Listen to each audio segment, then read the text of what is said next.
Цитирам Иван. Връщането на доверието в демократичните институции. Значи, това ми звучи също като това, което в урок по история за 1878 година се нарича възстановяване на държавността ни. Коя държавност? На Иван Шишман и неговите боляри? Може ли тя да се завърне? Коя демокрация? На Солон, на Линкълн, на Ленин или на Джон Кенеди? Какво значи демокрация та? И какво значи доверие то? Въодушевеното доверие от началото на модерната демокрация или всекидневреното, улегнало доверие в една вече непредизвикваща въодушевление демокрация, която Чърчил мисли като най-малкото зло, или умореното доверие, желаящо да се върне назад към традицията, била тя религиозна или не, или към общностите, били те семейни или не. Очевидно, за мен няма такова животно като демократичните институции. Доверието в тях. И очевидно, връщането на това доверие е либерално идеология. Проблемът за мен е, имаме ли в себе си доверието, че можем да институираме такива демократични институции, чрез които да преминем колкото се може по-безболезнено през границите на свръхмодерния капитализъм.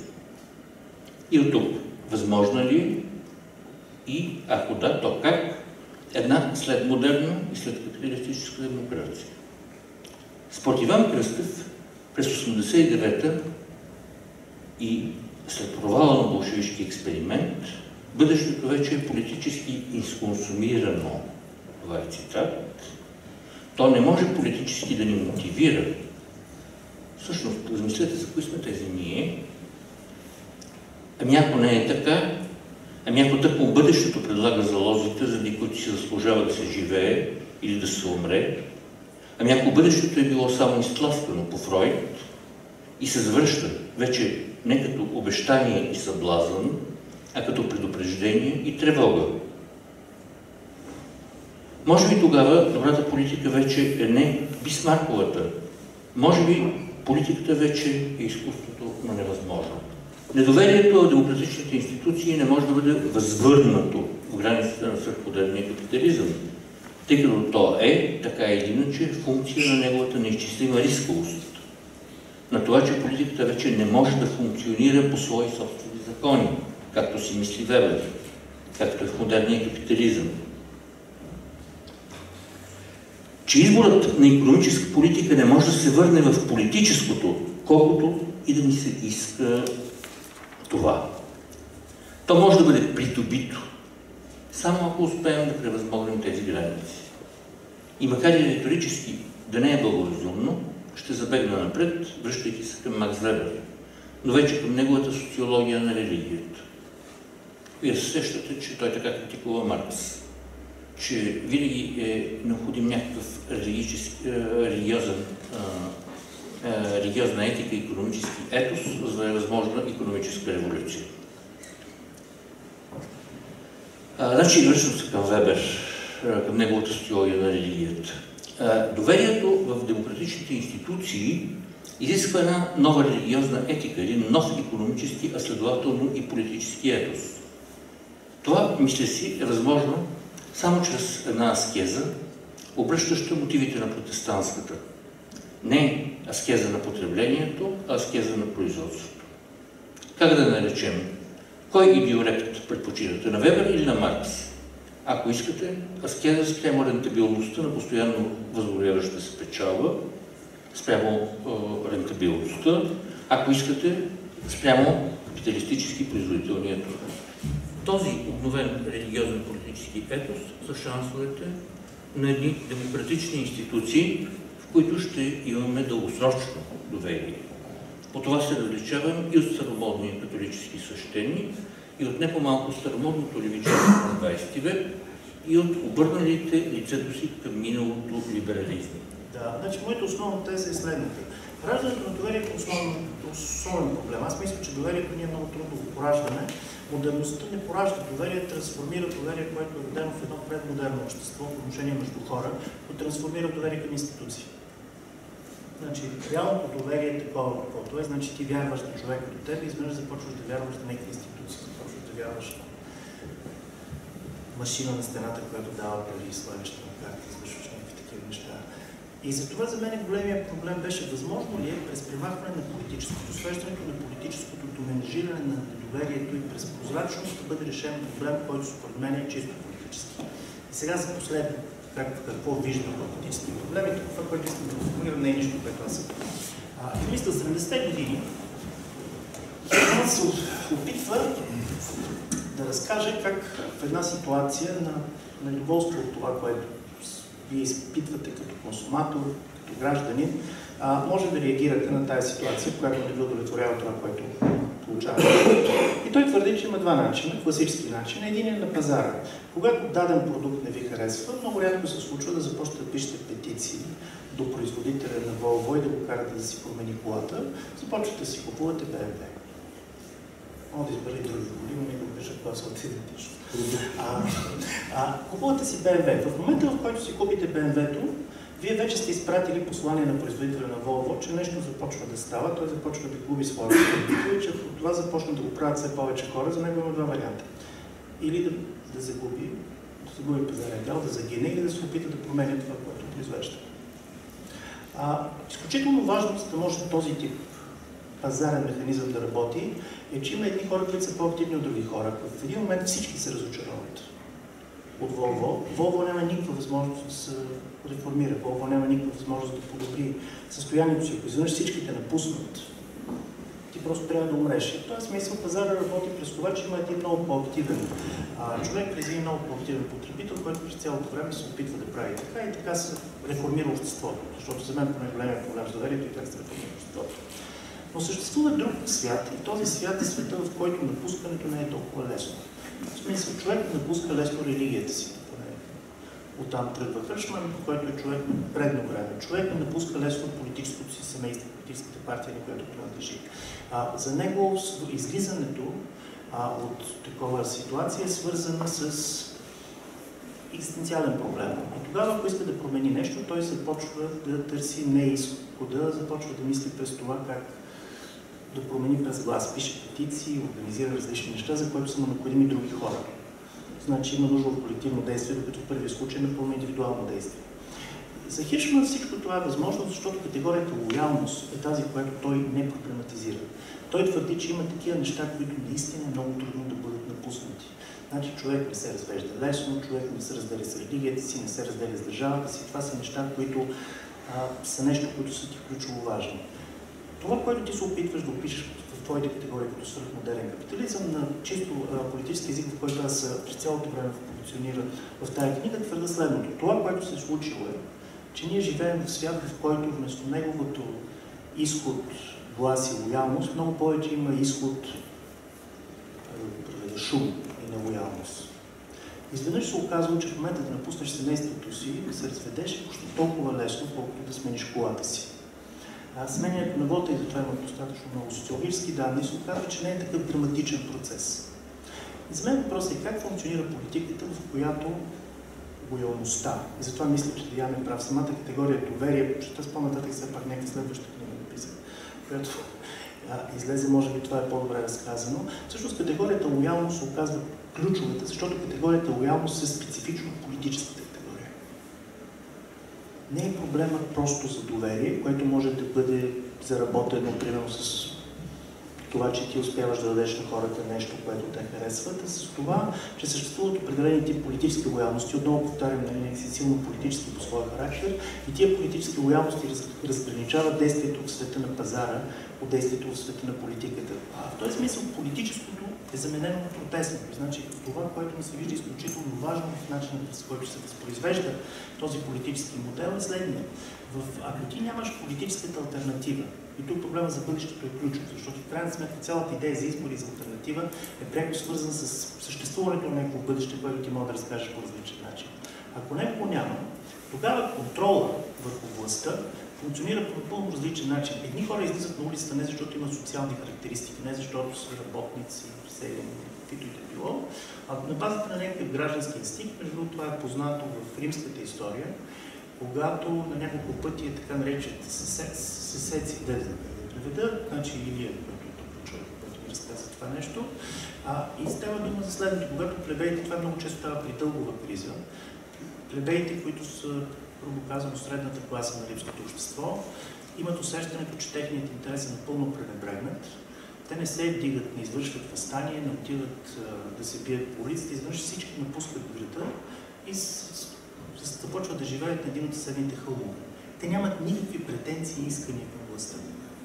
Те чакат властта да отиде при тях и да им обясни защо е важно те да се върнат. Те искат абсолютно нов наратив, който да върне смисъл на общността. И според мен целият този проблем с загубата на доверие, който е пряко свързан с загубата на политическото като проект и лоялност, е свързано с появата на този тип политическа практика.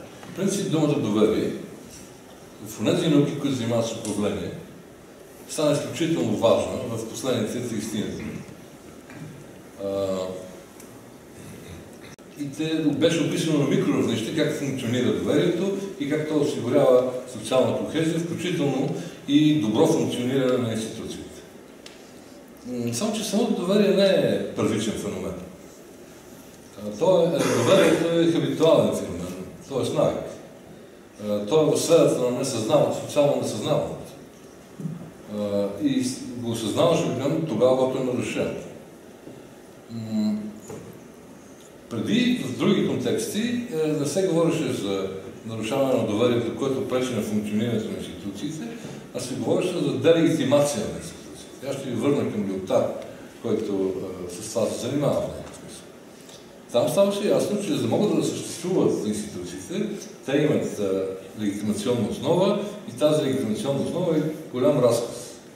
И в този голям разказ има агент, agency, и този агент е ние народът. Това, което се поява ние народът, не е доверието. То е някакъв друг феномен, да го наречем светска любов.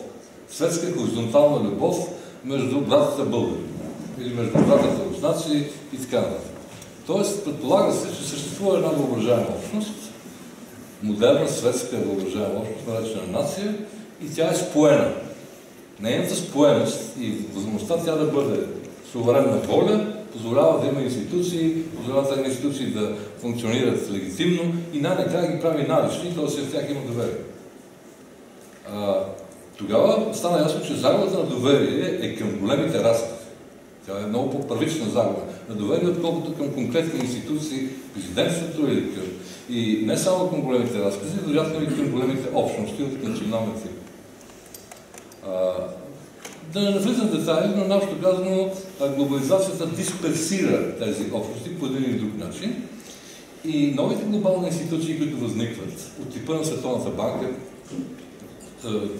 типа на валутния фонд, валутния борд и други такива неща, те са изключително важни икономически регулатори, но те са институции, състоящи се от експерти и от бюрократи, и те не са базирани на никакви общности. Те са в някакъв смисъл нелегитимни, защото са самоназначими. Или са назначени от други експерти. Но не са избрани по някакъв такъв демократичен начин, зад тях не стоят суверени. В резултата, което към тях трудно би могло да има доверие, тъй като доверието е вторичен феномен. Това не може да бъде първично. Трябва да има зад доверието, трябва да има любов, така да се каже. Политиката в стоковия свят е стоково. И е стоково явление. И че демокрацията е така най-адекватната форма, която се заражда политическа, която се заражда на определена фаза на развитието на пазарното общество, на пазарната икономика. От тук нататък за мен е безвъпросно, че проблемите, които наблюдаваме, хайде да ги датираме от 30 години, не знам дали има ясна датировка, но да речем от 30 години, безспорно, съвършено доверие на политиката, политическото и така нататък, няма начин да не са свързани с това, което ги поражда, то безспорно е в сферата на икономиката. Оттам нататък, ако искаме да търсим отговор на въпроса защо се случва това, очевидно трябва да видим какво се е променило в тази икономика, в характеристики на производството за това време, това такава икономика ли е, каквато е била или не е. Тук най-вероятно ще достигнем до елементарни неща в промяната Бретън-Вудското споразумение, фиктивността на парите, отказа от златния стандарт, така.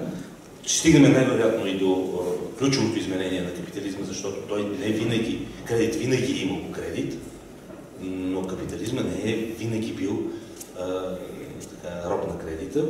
За мен думата доверие в контекста, в който разговаряме, трябва да е свързано пряко с думата кредит, ако ще икономизираме разговора. И оттам нататък се присъединявам още веднъж към това, което Деян каза за финала на всичко това. Значи ние в рамките на тази система ние бъдеще няма да извадим. Ирина, веднага искам да ти кажа, не може проблема, затова казах, че харесва книгата на Живан, не може проблема да бъде задаван за Кърджали на Европа. Значи тук всичко ние го забелязваме деформирано, но проблемът е същия и заедно с случването на Берлинската стена има Вашингтонска стена, тя се нарича Вашингтонски консенсус, нейният дизайнер се нарича Джон Уилямсън и неговите 10 препоръки за икономическа политика функционират като 10 Божи заповеди по време на 2011. В смисъл, Вашингтонския консенсус е разрушил доверието в нашето общество.